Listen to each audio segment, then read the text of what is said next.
guys, my name is Hazel Hernandez from Echo 23 and welcome to my video. My topic for today is investment. So, what is investment? An investment is an asset or item acquired with the goal of generating income or appreciation. Appreciation refers to an increase in the value of an asset over time. When individual purchase as a good as an investment, the intent is not to consume the good but rather to use it in the future to create wealth.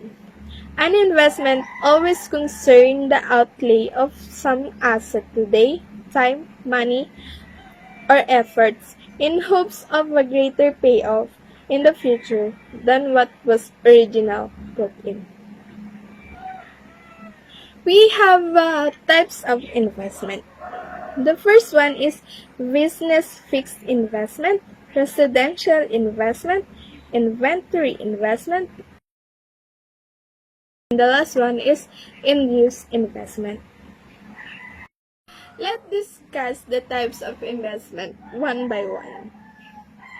Business fixed investment means investment in the machines, tools, and equipment that businessmen buy for use in further production of goods and services. Residential investment refers to the expenditure which people make on constructing or buying new houses or dwelling apartments for the purpose of living or renting out to others.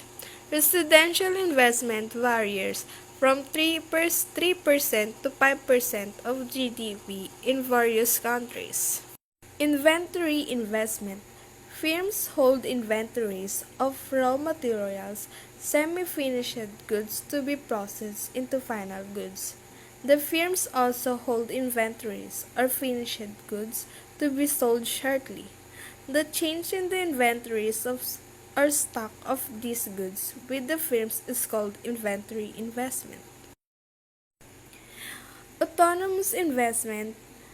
By autonomous investment, we mean the investment which does not change with the changes in the income level and it's therefore independent of income. Induced investment is that investment which is affected by the changes in the level of income. The greater the level of income, the larger will be the consumption of the community. In order to produce more consumer goods, more investment has to be made in capital goods so that greater output of consumers' goods becomes possible. How an investment works. How an investment works. The act of investing has the goal of generating income and increasing value over time. An investment can refer to any mechanism used for generating future income. This includes the purchase of bonds, stocks, or real estate property, among other examples. Additionally, purchasing a property that can be used to produce goods can be considered an investment. Thank you for watching, guys. I hope you learn about what is an investment. Bye!